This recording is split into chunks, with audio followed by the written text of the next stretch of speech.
Alright, so today I have another box of Ball Python eggs that are hatching, and this is my third year trying to prove out my Dinker project.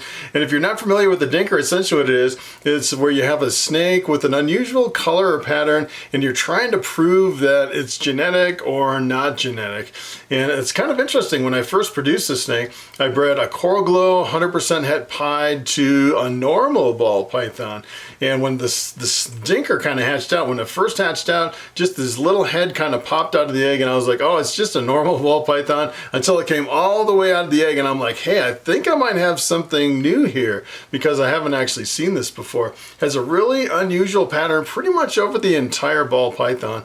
The other thing is it's also 50% het pied, and I've been breeding that Dinker back to the male that's 100% het pied. I've been breeding them. This will be actually the third year that I'm trying to breed these, trying to prove out that unusual color and pattern in that Dinker. Haven't actually proved it out yet, and I haven't proved out the het pied yet. So hopefully today we'll actually get at least a visual pied. I can prove that it's genetic for het pied. And if it's not genetic for het pied, it makes it kind of even more interesting, because a lot of people have actually seen this Dinker and say, hey, they think it's the influence of the het pied that could be responsible for really jumbling up the pattern. And if it's not het pied, I think maybe it's something else. But you know, sometimes with these Dinkers, you can breed them over and over and over, and sometimes you just absolutely never reproduce that unusual color and pattern. It's not genetic, which is pretty frustrating. As a matter of fact, this year, if I don't hit a visual pied and I don't hit another Dinker popping out of that, you know, out of these eggs we're going to look at today, I'll probably take like a bamboo and breed it to that Dinker instead of just producing coral glows and normals every year. Alright, so what I'm going to do is I'm going to take those eggs, pull them out of the incubator, we'll cut them open and take a peek. Alright, so I wanted to actually first show you what a normal ball python looks like if you're not familiar with ball pythons. This is basically your classic or normal ball python. This is about as normal it can get. A lot of times you'll actually have these alien heads in here. A lot of times you'll actually have like little spots right down the top. This is my most normal looking normal. I kind of wanted to show you this so we compare this to my Dinker ball python. And usually on the sides you'll actually see a lot of alien heads. Sometimes you'll just see like one-eyed alien heads. Nothing really fancy. You look at the belly of a normal, it looks pretty much like this. Sometimes it can be a little bit checkered. This guy's got a death grip on the tripod. And believe it or not, this is actually one of the snakes I got on Craigslist for free. I got this girl. One of my very first snakes kind of has sentimental value, I guess, on this girl. She's laid a lot of eggs over the years, which is pretty awesome. So I just wanted to show you this, and then we'll pull that Dinker out. And I want to show you that Dinker compared to this regular, normal-looking snake. Alright, so this girl just went back on food, ate a couple meals since she laid eggs, which is pretty awesome. So the first thing you'll notice on this girl is take a look at the line right down the top. It has this really solid line, and it's kind of interesting too. It almost has like a bubbly line, like little bubbles and little loops in the line coming right down the back. If you actually look at the side of the snake, instead of alien heads, it kind of has like floating alien heads, kind of like you'd see on like a Mojave or something like that, but it's definitely not a Mojave. I have no clue what this is. There's a couple like supers and other random single genes that are pretty rare that could possibly be something, but I'm not sure. Kind of the first thing I wanted to do is see if I can reproduce it and produce another one. The other thing that's kind of interesting, take a look at the belly on this girl. It almost looks like it has tracks on either side of the belly, especially down by the vent, which may indicate she might be het pied just based on the tracks, and kind of sometimes the het pied can kind of jumble up the pattern, but usually it doesn't give you a really strong stripe right down the top of the snake. So this is the girl that laid the eggs. I want to show you the male too, the male coral glow that produced this snake right here. So take a look at this big old coral glow. This guy's huge. One of my very first coral glows, the coral glow 100% het pied. I think when I bought this guy, I paid like $1,100 back in the day. I'm sure they're not that expensive now.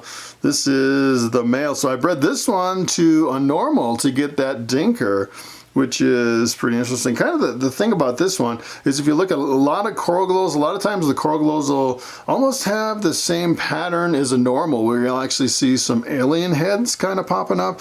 This one has kind of a jumbled up, almost like a reduced pattern in this coral glow. And a lot of times the coral glows will really change. A lot of times they'll have like purples and oranges when they're smaller, and they turn into this like a two-tone orange with a lot of freckling, pretty typical of your coral glows. And this one is a male maker, so every coral glow that I produce from this is a male. Like dozens and dozens of coral glows, every single one is a male, which is kind of crazy. So I'm not sure if that dinker actually came from this, or maybe came from the normal that I bred this to, or maybe both snakes had it and that's actually a super, but I'm actually trying to reproduce that. Or maybe it's just a het pied, just an unusual looking het pied with a really jumbled up pattern.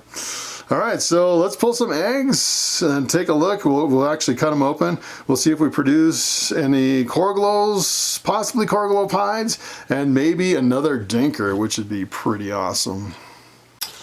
All right, so here we go. It's always exciting opening new eggs. And it looks like maybe one of them's completely out. I see one head sticking out, maybe one snake's. I actually went in there about a week ago and I just cracked the little edge. I always like to crack, just give them a little bit more air right at the end of the incubation, just to make sure they have enough air. And let's take a look here. This looks like a 5-egg clutch, so take a look at that. Got some little heads sticking out. Pretty interesting. Got one snake that's completely out, so take a look at this one. This one is, as a matter of fact, if you actually take a look at this and kind of compare it to that adult male, you can actually see on this one that it kind of has the little alien heads that you'd see like on a normal ball python. So I'm thinking some of that dinker is actually coming from the coral glow male. This one looks pretty good. Kind of the cool thing about this version of coral glow is that it seems like it's kind of hard to tell now because they haven't shed yet, but after they shed for the first time, this seems like it's a lot brighter than a lot of your coral glows. I've sold at some reptile shows right next to people with other coral glows, and it seems like mine are a lot brighter when they're younger, but as they age and mature, they pretty much all turn into that two-tone orange with the freckles, but it produces some really bright babies. This one's kind of hard to tell because they haven't really shed yet. All right, so that one doesn't look like it has any pied in it. All right, so let's pull out, let me get some scissors here. All right, so these guys always make a mess, so I use a lot of paper towels cutting eggs here. So what I'm gonna do is I'm gonna pull this one lone snake egg here. Grab my scissors. Maybe I'll give you a little bit of zoom so we can zoom in and take a look at this. That'll stay in focus. All right, so let's take a look at this guy. Hopefully I'll get a coral glow pied. I've been trying to get a coral glow pied from that coral glow het pied for years. I've yet to get one. So it'll be interesting to see if I can get one. This one looks like just a coral glow, not het pied, or not pied, so it's not a coral glow pied. So the odds would be at least 50%. If we can prove out the dinker, the odds would actually be 66% het pied. So got another coral glow. That's 2 coral glows. And let me see if I can kind of take some of these apart here. Looks like I put this one in all clumped together. Sometimes the eggs are just so tough, it's hard to get them apart. Alright, so let's take a look at this one. Alright. Take a look at this here.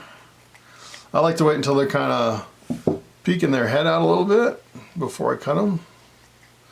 Looks like another coral glow, not a coral glow pied. I'm thinking that one is not het pied. Out of all these snakes, I just cannot believe it should be 66%. So if you read, let's see. Yeah, you should actually get, out of all those eggs, I should have gotten at least 2 or 3 pieds over the years breeding these together. If that one was het pied, it's kind of crazy. I'm almost ready to give up. All right, so this one kind of looks like a normal. So I'm kind of, it's what I actually want to produce a normal with the unusual pattern is what I'm shooting for. The line down the back. This one, ooh, this one's it's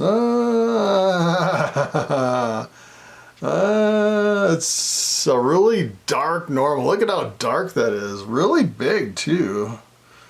Looks like it has alien heads, no line down the back. That is not my Dinker. Really bright looking normal though. Alright, so we got one more. We have no pieds, no coral glow pieds, and no Dinkers. Alright, so I'm going to close this up because that one's kind of squirreling around a little bit in there. I don't want them to get out. Alright, so we got a normal head sticking out. This is it. If I don't get a Dinker on this one, I'm going to give up and breed my bamboo to that Dinker. Seems like she lays eggs every year. I just cannot reproduce that Dinker, and I cannot get a pied, which is crazy. I don't know what's going on with that snake.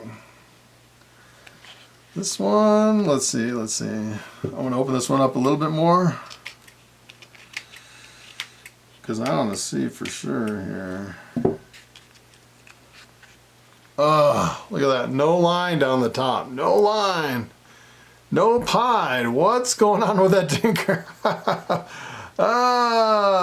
That is really unusual. I did not prove out that Dinker. That was kind of a bust. Huh. Wow. Didn't prove out the pied. Didn't prove out the Dinker. I was hoping it was a new gene and I could name it or something like that. But nope. We just got coral glows and normals every single year. Coral glows and normals, which is unbelievable. I can't even believe that we can't prove that guy out. So I've actually seen some people paying big money for Dinkers like that, and a lot of times it's kind of like what I'm doing, just kind of just spinning your wheels trying to breed them over and over and over, and you don't see any results as far as trying to reproduce what you actually produced in the first place.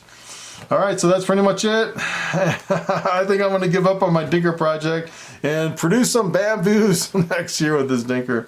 Alright, thanks for watching, and I will see you next time.